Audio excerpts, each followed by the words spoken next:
Саламатсыздарбы, урматтуу теле көрүүчүлөр жана радио угармандар. Башат программасы түз эфирде.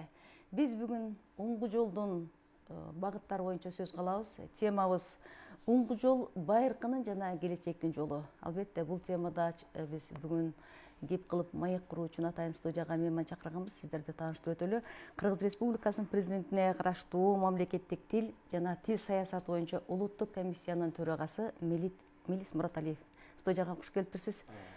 Урматтуу теле көрүүчүлөр, радио угармандар, уңгу жол биздин жашообузда канчалык деңгээлде бүгүн сиңди, орду, жайылтуу боюнча улуттук теле радио корпорация мына ушул багыттарды жайылтууда өзгөчө эмгек жасагандыгын биз баса белгилейли. Анткени буга чейин, бүгүнкү күнгө чейин, эртең дагы улуттук теле радио корпорация, маданият каналы, дегиле Кыргыз радиосу, Кабар радиосу баары бул уңгу жолдун багыттарын жайылтууда өзгөчө эмгек жасоодо. Бир канча эфирлер уюштурулду, бир канча талкуулар болду, элдин өзөгүнө, көңүлүнө, түпкүрүнө жеткирүү үчүн бир топ иштер жасалгандыгын айтып өтөлү. Бүгүн дагы биз программабызда улуттук теле радио корпорация тарабынан даярдалган уңгу жолдун багыттары боюнча атайын роликтер бар. Мына ушул роликтер менен баштап алалы, анан сиз менен маегибизди уланталы.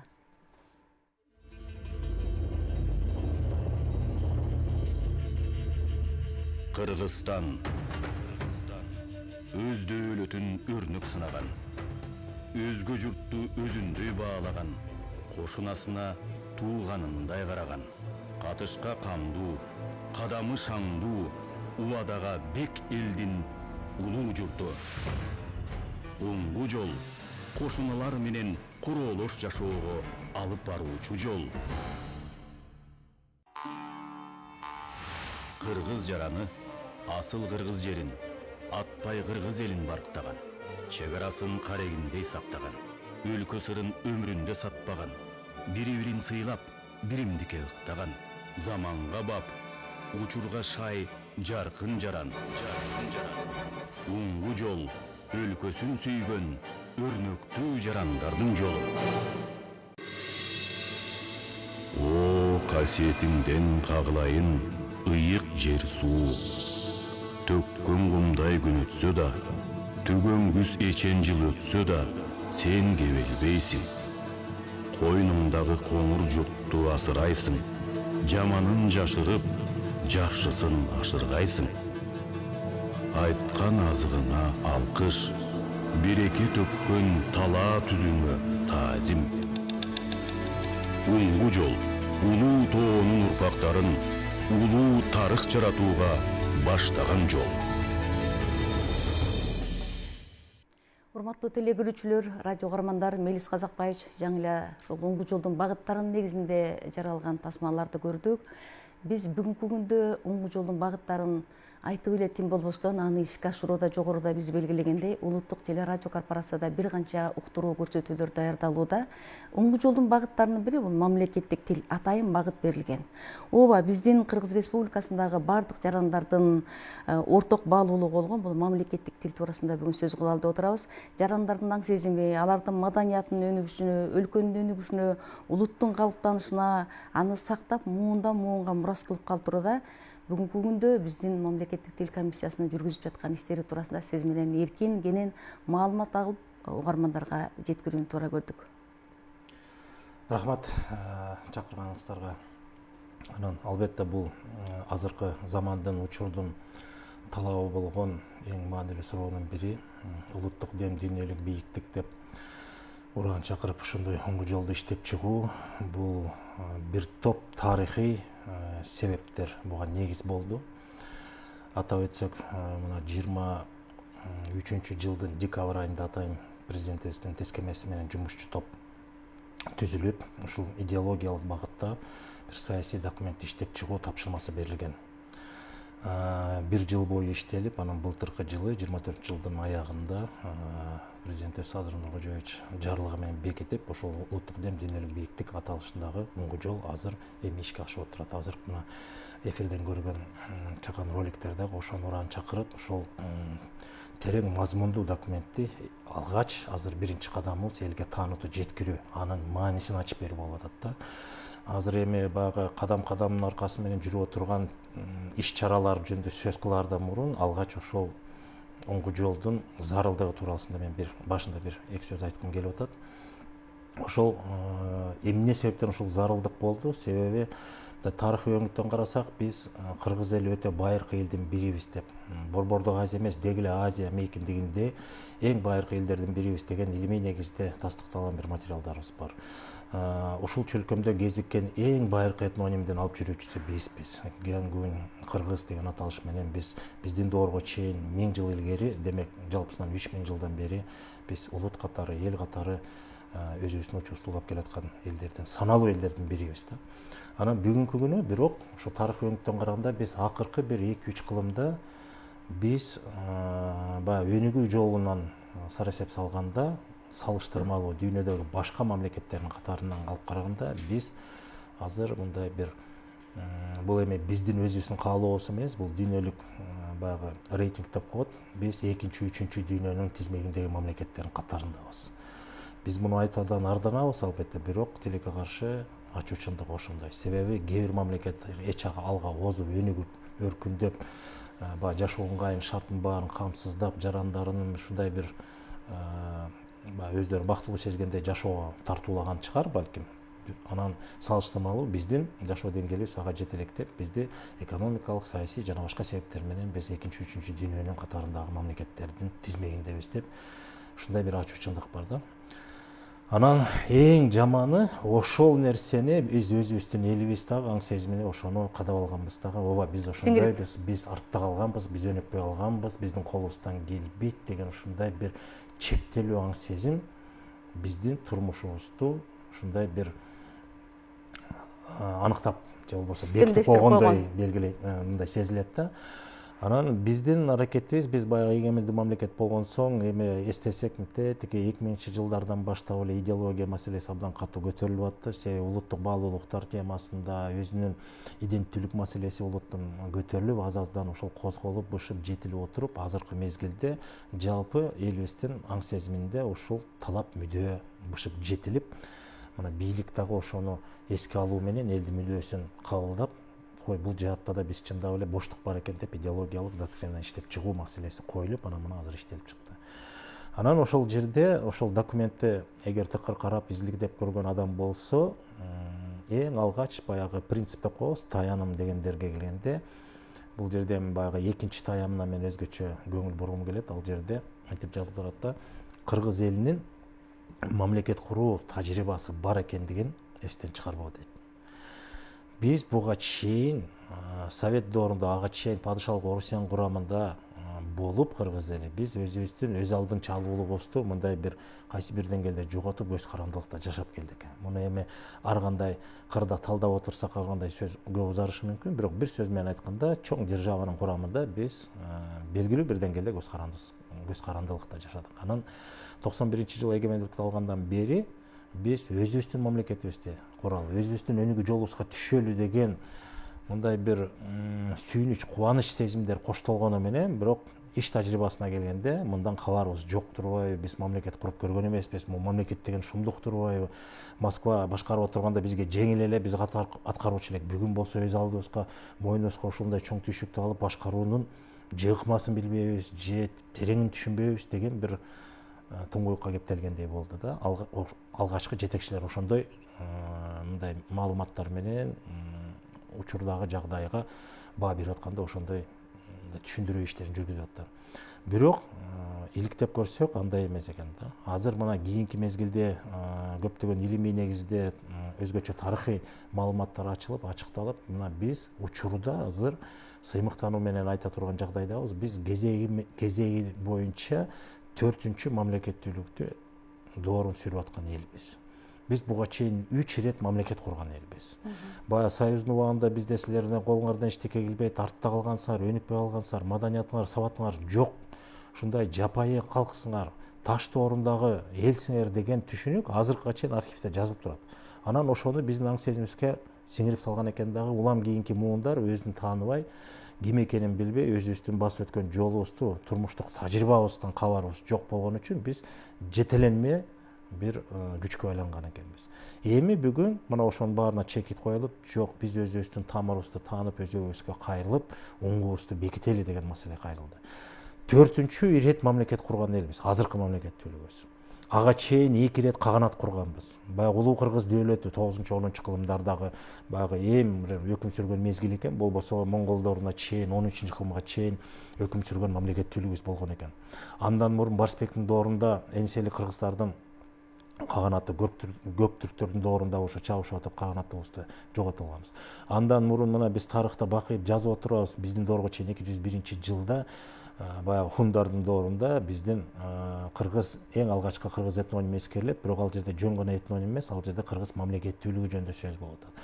Кыргыз өз алдынча өзүнүн аймагына, мекенине ээ болгон, ээлик кылган, белгилүү бир территорияны ээлеген, өз алдынча эл болгон, демек мамлекет болгон деген маалыматтардын баары тастыкталып, анан ошонун логикасына салсак, биздин доорго чейинки мезгилде биз уюшуп баягы бир жакадан баш, бир жеңден кол чыгарып, өз алдынча өзүбүздүн саясатыбызды жүргүзүп, башка мамлекеттер, башка империялар менен элчилик жүргүзүп, дипломатиялык иштерибиз да бар. Мунун баары тасталып атат. Ошондой баягы деңгээлде жашаган эл анан бүгүн ошентип карайлап мамлекет курууда тажрыйбабыз жок деп бирөөнү ичиген аргасыз болгон учурлар бизде абдан кейип атат.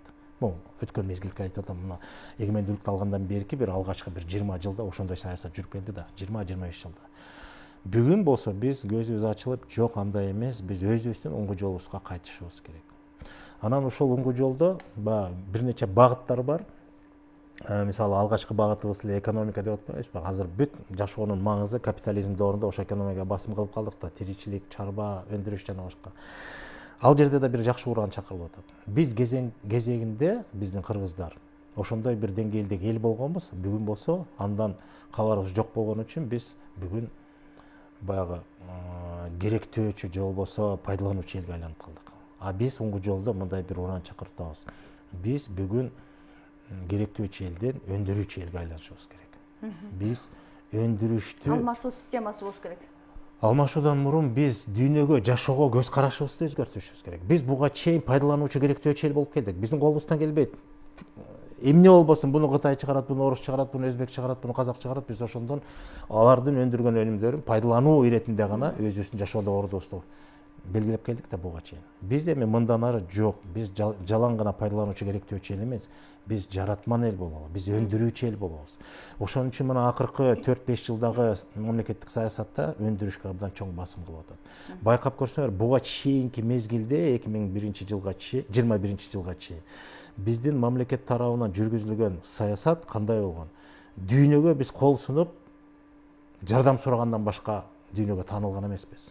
Кредит сурап, грант сурап, ушундай эле барып жүрүбүз да.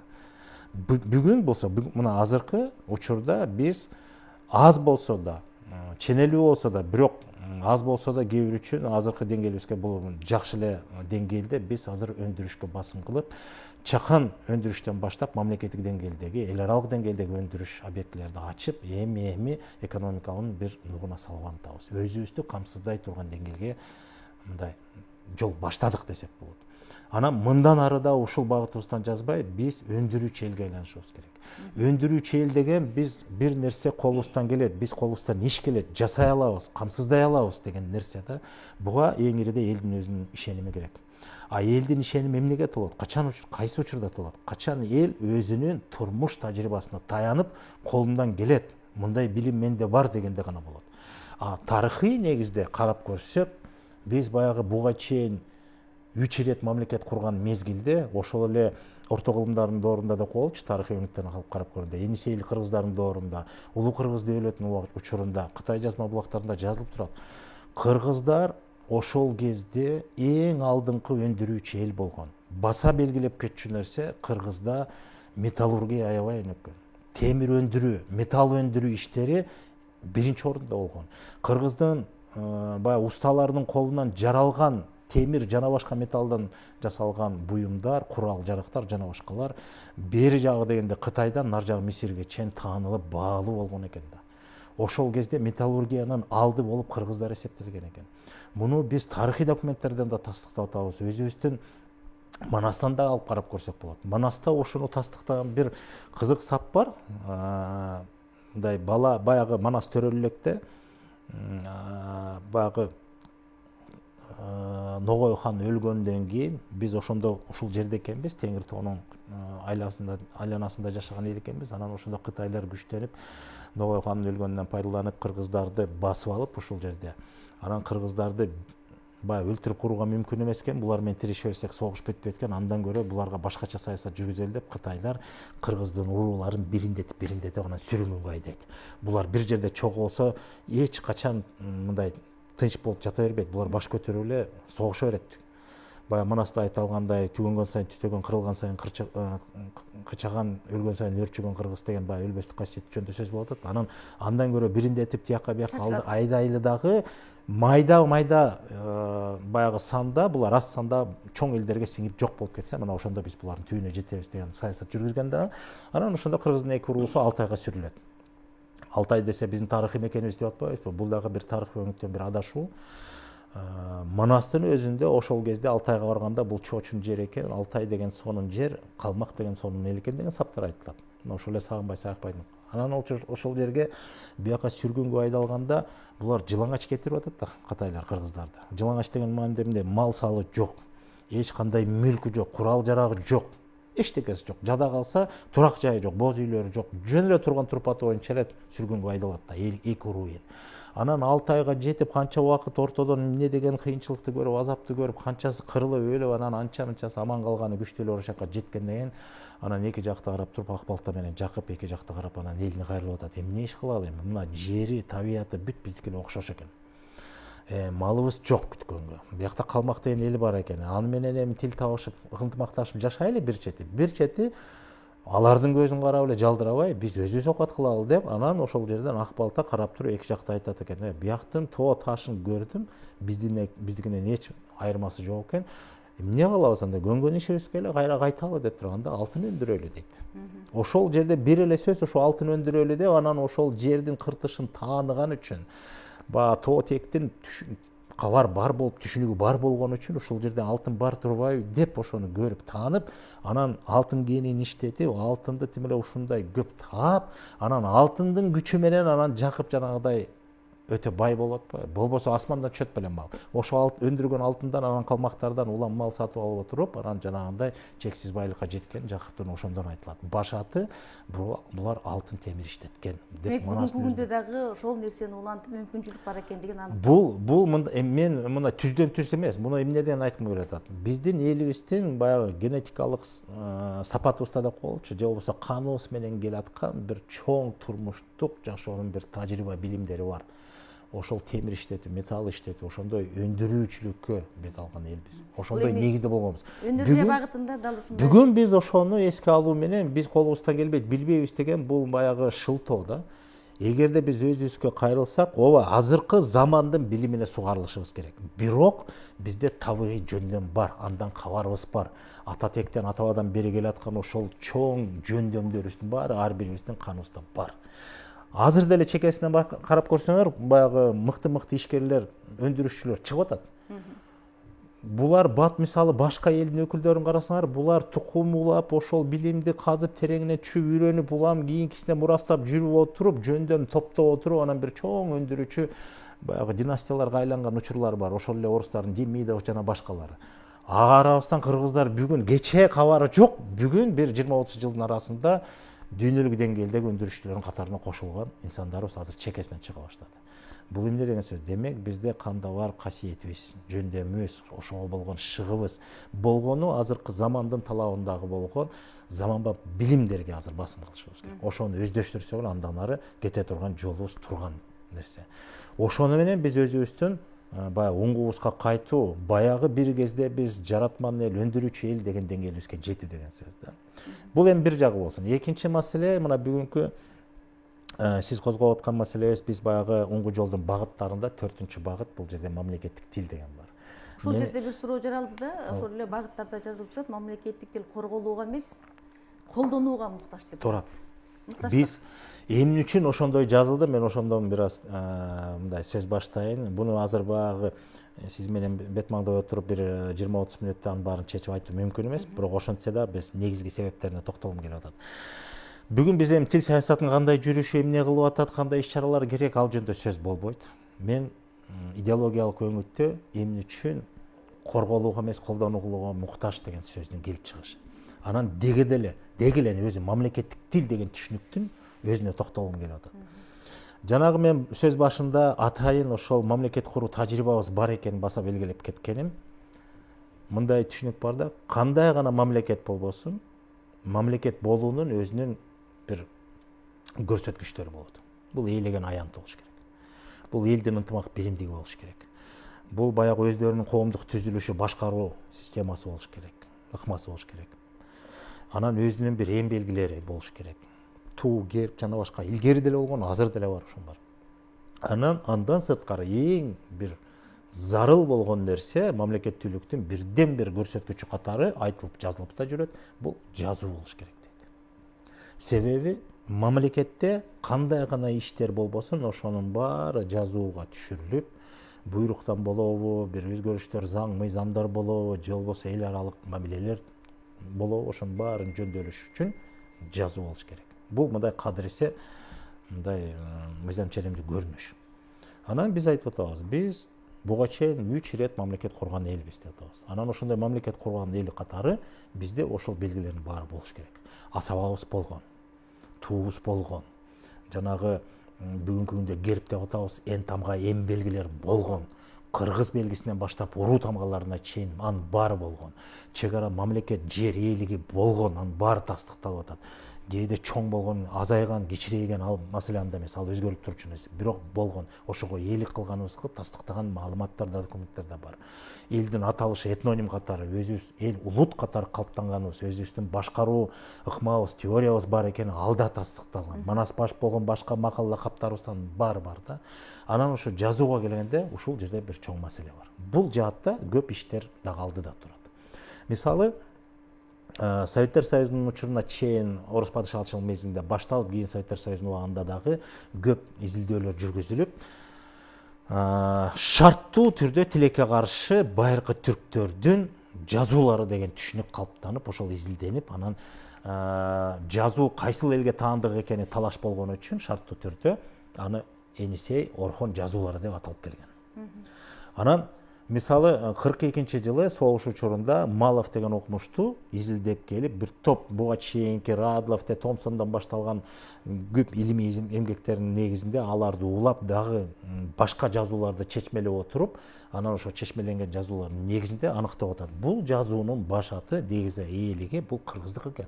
Бул кыргыздын жазуусу экен.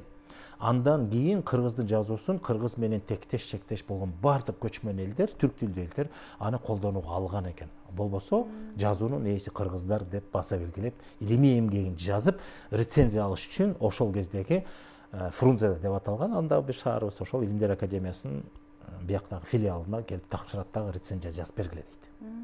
Ал убакта согуш жылдары, 42-жыл. Анан биздин окумуштуулар ал убакта баш тартып, жок, бул кыргыздык эмес деп койгон.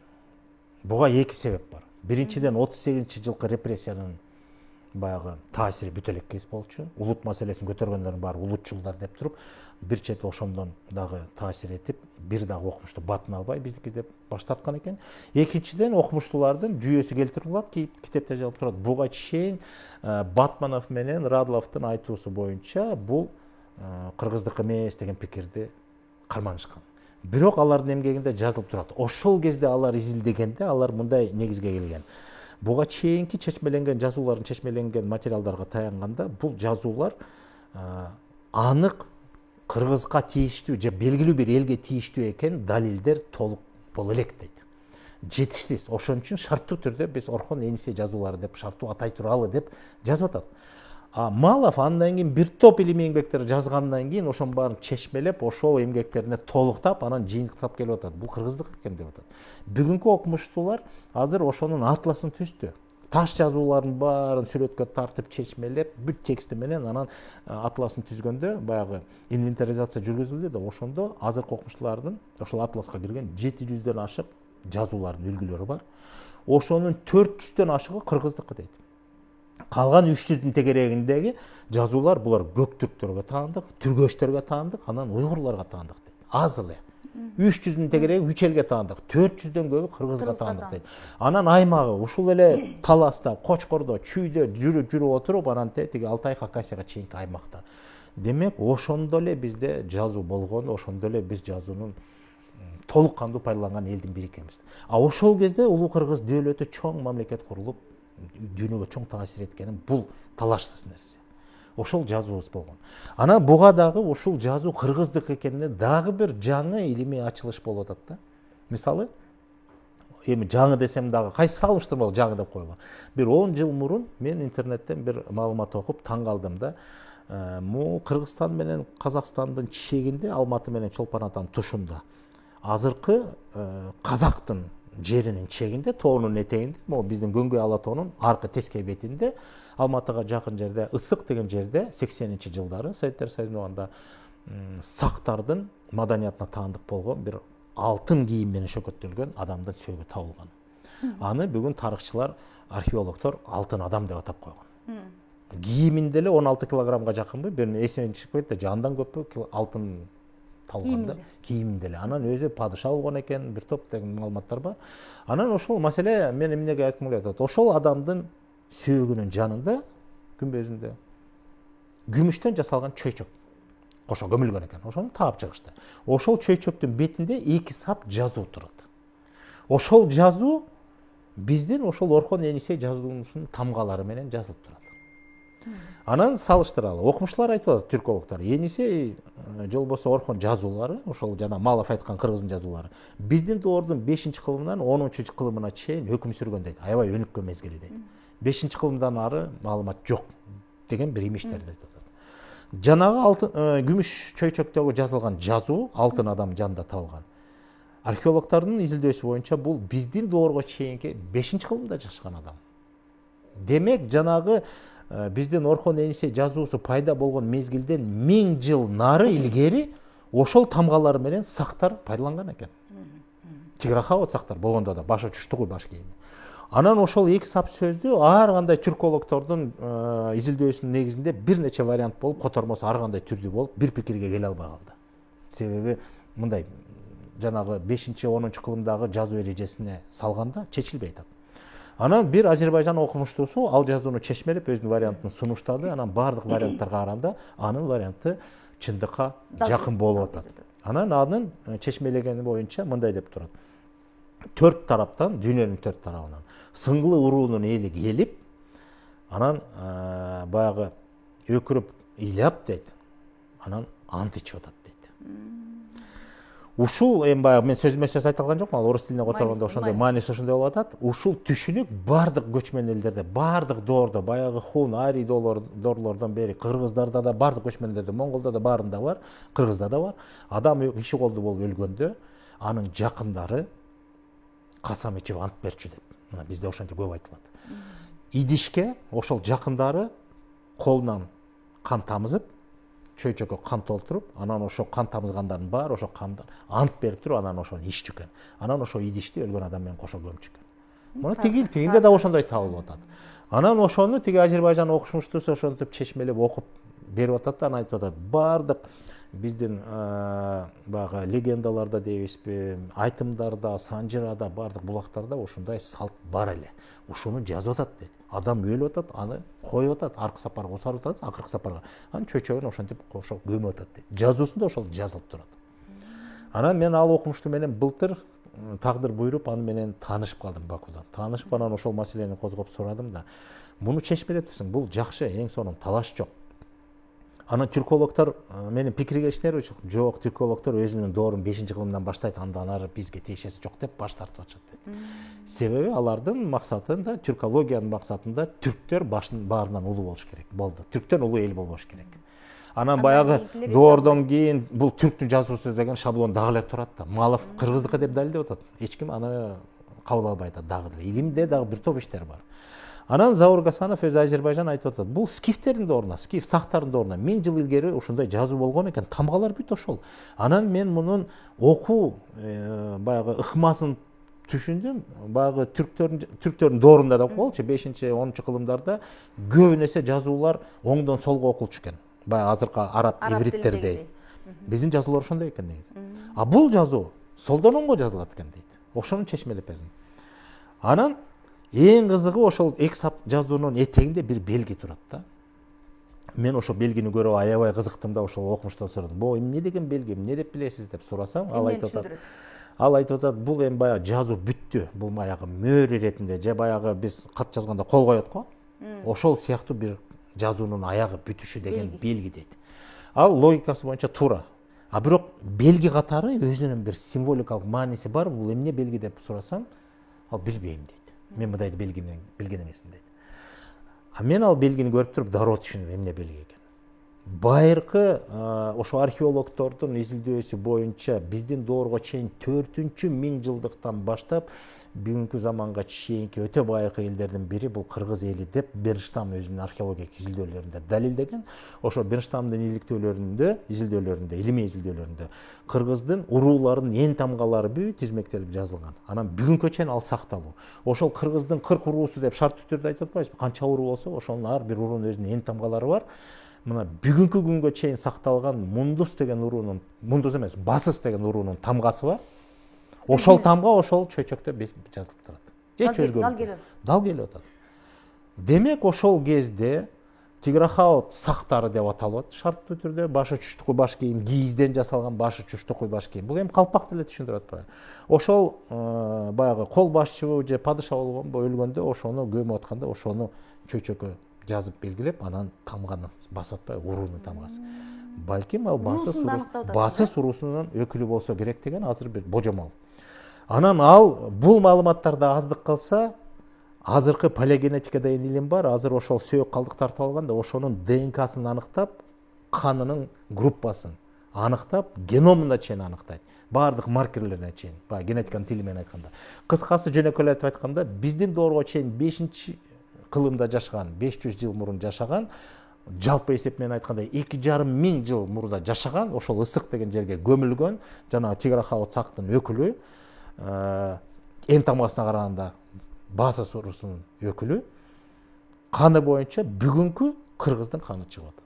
R1A1 гаплогруппасында Z93, 94 деген маркер бар. Анан геном боюнча, жанагы сниптер боюнча YP1456 деген көрсөткүч бар. Ошол бүгүнкү, мына бүгүн сиз экөөбүздөй болгон кыргыздардын 65%-ында ошондой геномубуз бар. Ошол биздин доорго чейинки 5-кылымда жашаган адамда да ошондой чыгып атат. Демек биз ошол кишинин түздөн-түз урпагыбыз. Биздин бабабыз болуп атат. Анан ошондо мындай болуп атат. Демек, бул Орхон Енисей деп аталган жазуулар биз шарттуу түрдө түрктөрдүкү деп атап койгон, окумуштуулар дүйнөсү ошентип белгилеп койгон да. Бул Маалавдын айтуусу боюнча бул кыргыздык экенин, ал далилденгени турган иш, бирок кыргыздык экенин андан мурунку доорго да сүрүп караганда, биздин доорго чейин 5-кылымда жасаган Тиграхаут сактарынын доорундагы жазуу пайдаланып атса, анан биз мына сыр ачылбаган мамлекеттүүлүк жөнүндө жетишсиз далилдер деген пикир ушул жерден толукталат. Жанагы Гянгундардын доору хундардын мезгилинде биздин доорго чейин 201-жылы хундар кыргыздарды чабып алып атпайбы? Мамлекетин басып алып атат дагы кыргыз деген кыргыздын ээлиги, жери, мамлекети хундарга өтүп кетти деген маалыматтар бар. Биздин тарыхыбыз ошондо байланат. Демек ошондо бизде мамлекет бар экенин дагы тастыктай турган нерсе жөн эле мамлекет эмес, жөн эле бир жерде ээлик кылган эл эмес, ошол кезден бери жазууга ээ болгон элдин бири экенбиз да. Ошондо эле жазуу болгон экен деген тастыкталып атат да. Жазуубуз бар экен да, тастыкталып атат. Мына биз демек жазуубуздун болгону бул дагы кайсы бир цивилизациялык өнүгүү жолунун негизги көрсөткүчү. Биз ошондой цивилизациялык өнүгүү жолуна башаттан бери келаткан улуу элдердин бири экенибизди бүгүнкү чейин биз түшүнө элекпиз, моюндай элекпиз, кабарыбыз жок. Биз ошол оңгу жолдун алкагында жалпы элибиздин аң сезимине ушул нерсени жеткирип, биз кандай улуу элдин урпактары экенибизге сыймыктануу сезибиз козголгондо гана биз тилибизге болгон мамилебиз оңолот. Бүгүнкү күнгө айланып келели. Бүгүн биз кыргыз тилине мамлекеттик тил деген макамын бердик. Бирок тилекке каршы атына заты келише албай атат. Эң ириде ушул кыргыз тилинин мамлекеттик тил болушуна ким каршы болуп атат? Кыргыздар өздөрү. Кыргыздар өздөрү баш тартып, кыргыз тилинде жазгысы келбей, мыйзамдарды чыгаргысы келбей, иш кагаздарын жүргүзгүсү келбей, балдарын кыргыз тилинде мектептерге бергиси келбей, кыргыз бала бакчаларына бергиси келбей атат. Сүйлөгүсү да келбейт. Сүйлөгүсү да келбейт. Мен жамандабайм бүгүнкү ачуучумду ошол. Бүгүн жарандардан көп кайрылуу келип атат. Эмне үчүн мына тил комиссия бизге келип атат? Эмне үчүн биягын карабайсыңар, биягын жөндөбөйсүңөр, кыргызча болбойт, эмне үчүн мектептер жок, эмне үчүн бала бакчалар жок, жана башка жана башка. Эмне үчүн жогорку окуу жайларда кыргызча окутпайсыңар деген талаптар күч. Болуш керек, мен макулмун. Бирок дагы бир нерсени эске алыш керек. Акыркы мезгилде өзгөчө акыркы 2-3 жылда ошого чоң басым жасалып атат. Мисалы 23-жылы мамлекеттик тил жөнүндө конституциялык мыйзам кабыл алынды. Бир топ талаптар ал жерде коюлду, күчтөндү. Макам мындан ары да бышыкталат. Мамлекеттик тилдин макамына атына заты жарашкыдай. Анан аракеттер башталып атат. Мисалы билим берүү тармагында дагы мындай биз аргасыздан ошол нерсеге аралашабыз да, саясат жүргүзүп атканда, тил саясатын. Бүгүнкү күндө кыргыз тилдүү бала бакчалар ачылып атат. Кыргыз тилдүү класстар ачылып атат. Мектептер ачылып атат. Кыргыз тилдүү жогорку окуу жайлардагы тайпалар ачылып атат. Бирок кайра жабылып калып атат. Себеп? Себеп бала бакчадан баштайлы. Ата-эне балдарын кыргыз тилдүү бала бакчага бербей атышат. Кереги жок дейт. Андан көрө орус тилине үйрөнсүн. Бул бир. Мектептерде кыргыз тилдүү класстар ачылат, толбойт, кайра жабылат. Толбойт, бала чыкпайт. Таптакыр жок эмес, бар.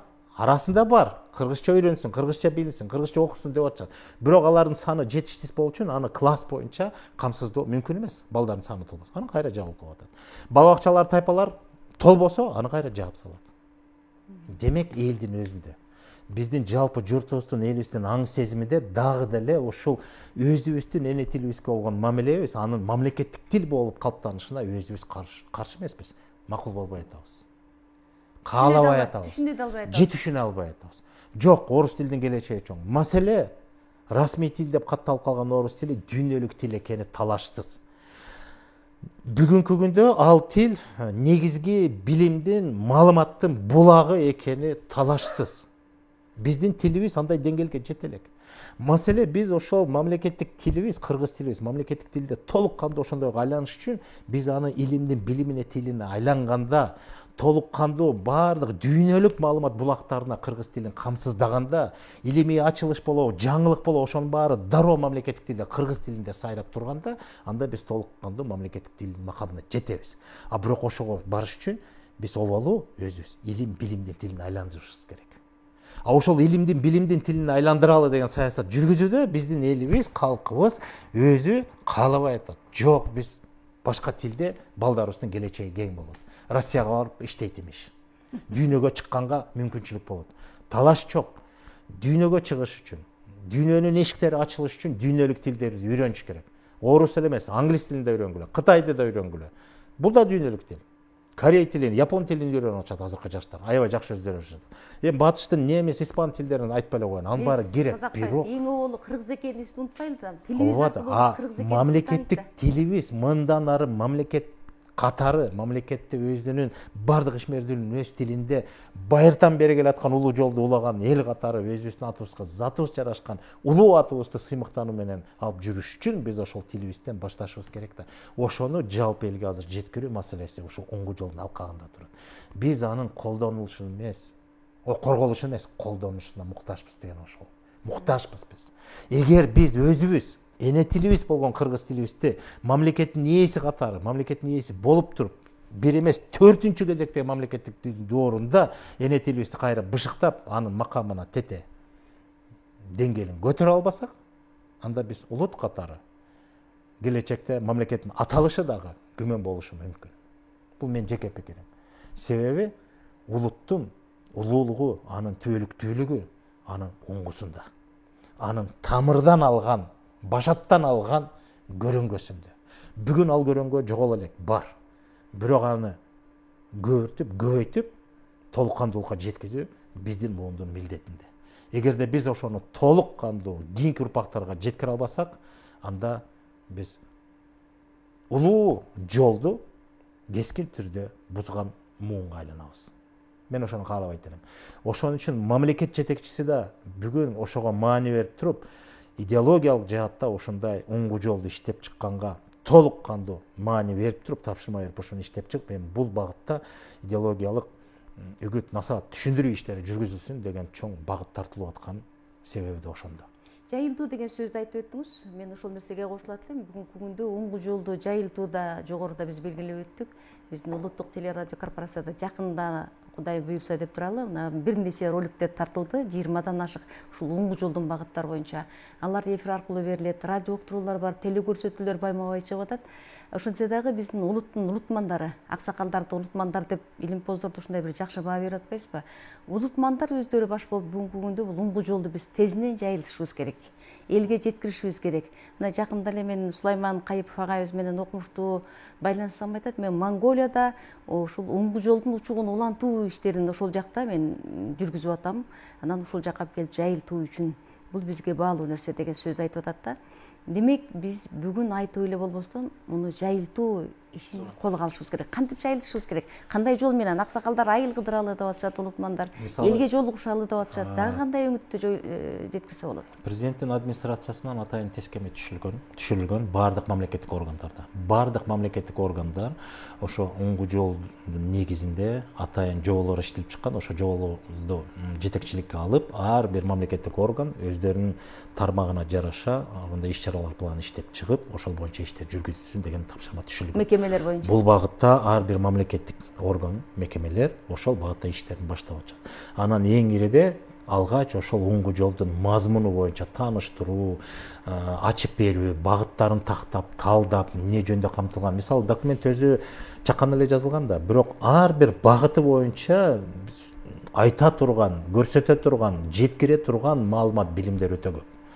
Мындай карап көрсөк, бул керек болсо бүтүндөй бир окуу курстарын иштеп чыкканга да биз даярбыз. Азыр ошондой ойлор бар. Ошол окуу курстарын иштеп чыгып, ошол мамлекеттик муниципалдык кызматкерлерден баштап, анан билим берүү тармагына дагы бул өзүнчө эми сабак катары болбосо дагы, бирок баягы класстан тышкары окуу катарында ушул маалыматтар, билимдерди жеткирүү максат алдыда турат. Ошонун баарын азыр тыкыр иштеп чыгууда. Анан оңгу жол бул өзү бир белгилүү бир мөөнөткө чектелбейт. Мисалы бардык мамлекеттик программалар дейбизби, иш-чаралар, концепциялар бул мөөнөт менен чектелет да. Баланча жылга чейин. Мисалы стратегиялар бар, өнүгүү стратегиялар 30-жылга чейин деп, буга чейин мисалы 25-жылга чейин деп белгиленген. А биз оңгу жолду атайын мөөнөткө чектебейли. Бул деген түбөлүктүү нерсе болуш керек. Түбөлүктүү келечектин жолу. Такай туруктуу болуш керек. Анан мына былтыр эле кол коюлуп, бүгүн биз аны түшүндүрүү аракеттерин баягы контент чогултуу, билим, маалымат чогултуу багытында иштеп атабыз да. Анан ошону эле мына бүгүн эртең качан жыйынтык бербейсиңерби деген эгер талаптар коюлса, мен муну бир аз туура эмес деп айтар элем. Себеби бул фундаменталдуу түбөлүктүүлүккө багытталган, багыттуу, токтобочу, туруктуу улануучу иштер да.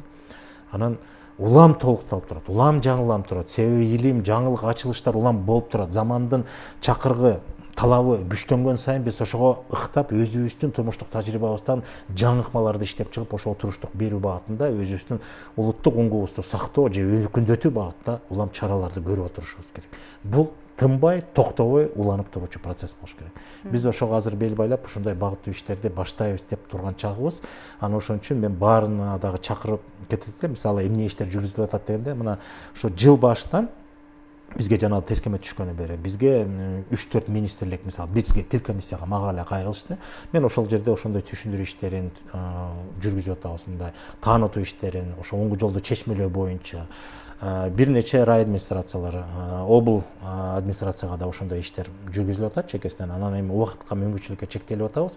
Бирок муну тынбай, токтотпой мындан ары улантканга биз даярбыз.